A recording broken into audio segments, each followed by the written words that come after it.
Dengan rahmat Tuhan Yang Maha Esa, Presiden Republik Indonesia menimbang dan seterusnya, mengingat dan seterusnya, memutuskan, menetapkan dan seterusnya. Ke-1, memberhentikan dengan hormat dari jabatan Menteri dan Wakil Menteri Negara Kabinet Merah Putih periode tahun 2025-2029 masing-masing. 1.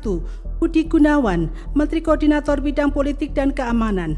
2. AP Nandito Aryotejo, Menteri Pemuda dan Olahraga. 3 sampai dengan nomor 6 dan seterusnya. Kedua, mengangkat sebagai Menteri dan Wakil Menteri Negara Kabinet Merah Putih dalam sisa masa jabatan periode tahun 2024-2029 masing-masing. 1. Purbaya Yudi Sadewa sebagai Menteri Keuangan. Purbaya Yudi Sadewa menjadi unsur kejutan dalam perombakan kabinet pada 8 September 2025. Tanggal 8 mengingatkan pada kode 08 yang melekat pada Prabowo Subianto sejak di Kopassus. Presiden Prabowo mendapuk Purbaya sebagai pengganti Sri Mulyani Indrawati yang selama ini dianggap tidak tergantikan sebagai Menteri Keuangan. Demi Allah saya bersumpah. Demi Allah saya bersumpah Bahwa saya akan setia kepada Undang-Undang Dasar Negara Republik Indonesia Undang-Undang Dasar Negara Republik Indonesia tahun 1945 tahun 1945. Kepada yang terhormat Presiden Republik Indonesia, dimohon berkenan menuju meja penandatanganan. Penandatanganan berita acara. 1. Menteri Keuangan.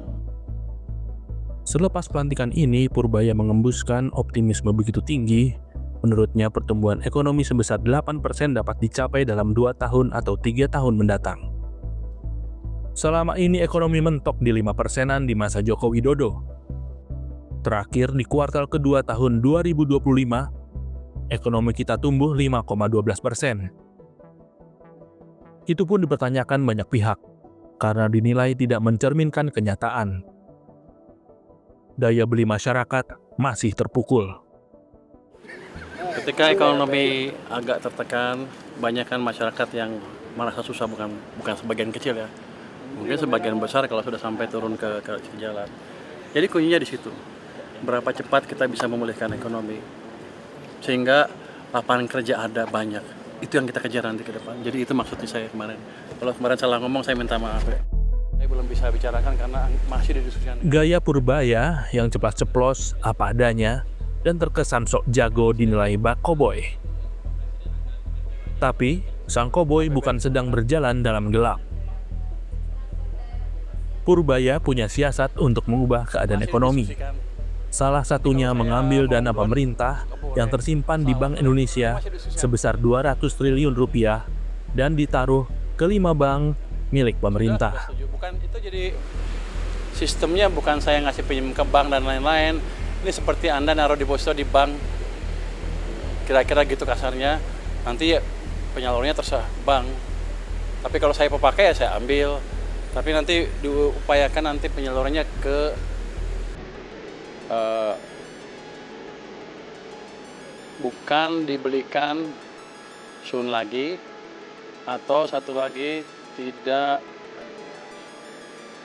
lupa sun, dan kita minta ke BI tidak diserap uangnya. Jadi uangnya betul-betul ada di sistem perekonomian sehingga ekonominya bisa jalan. Tujuannya supaya bank punya duit banyak cash tiba-tiba dan dia nggak bisa naruh di tempat lain selain dikreditkan. Jadi kita memaksa market mekanisme berjalan. Ya, inflasi terjadi kalau pertumbuhannya di atas laju pertumbuhan potensial. Kita 6,5 atau lebih. Kita masih jauh dari inflasi. Jadi kalau saya injek stimulus ke perekonomian, harusnya kalau ekonominya masih di bawah di 5%, masih jauh dari inflasi. Itu yang disebut demand pull inflation, dan itu masih jauh dari situ kita. Sejak krisis kan kita nggak pernah tumbuh 6,5%. Jadi ruang kita untuk tumbuh lebih cepat terbuka lebar tanpa memancing inflasi. Tapi sang koboi terus mematik kritik.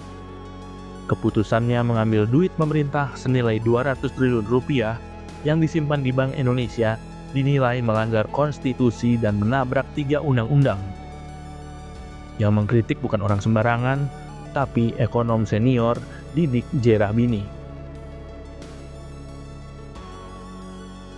Sang koboi bereaksi wajar atas tudingan Didik J. Rahbini, cuma nyelekit.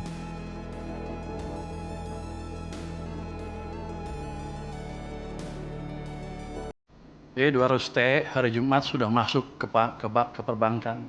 Uangnya udah nongkrong di sana. Sekarang saya duga para dirut bank pusing. Mau nyalurin kemana? Tapi saya pikir dengan cara itu, paling enggak kalau mereka belum bisa nyalurin karena mereka punya uang lebih, dia nggak akan perang bunga lagi, bunga akan cenderung turun, itu akan berdampak ke ekonomi dengan itu sendiri ya. Bisa bunga pinjaman turun, bisa juga bunga deposit turun, yang jelas cost of money turun, jadi yang punya uang nggak ragu untuk belanjain, yang mau pinjam ke bank nggak ragu untuk pinjam. Untuk alokasinya sebetulnya niat saya adalah suka-suka banknya. Tapi kalau banknya agak bingung, nanti ada guidance di mana mereka bisa memanfaatkan uang itu untuk membantu program-program unggulan pemerintah. Jadi win-win solution ya. Jadi kalau mereka bisa pakai saluran ya salurin, kalau nggak bisa ya ke situ. Jadi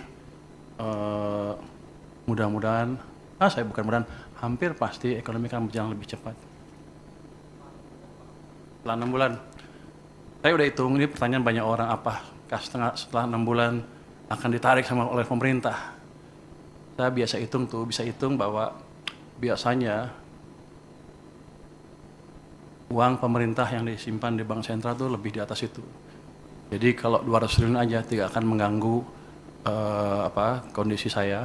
Dalam pengertian saya tidak harus terpaksa menarik dari perbankan kalau dalam keadaan kepepet. Jadi harusnya itu jumlah yang cukup sustainable untuk di bank maupun untuk perpurata pembiayaan program pembangunan yang lain.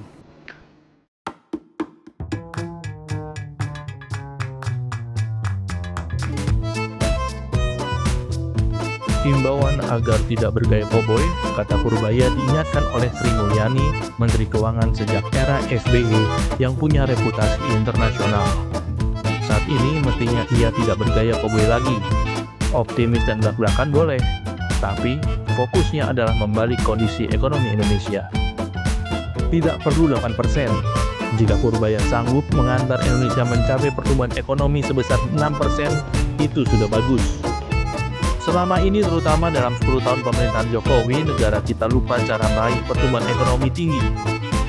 Resep menggeber proyek infrastruktur ternyata tidak manjur.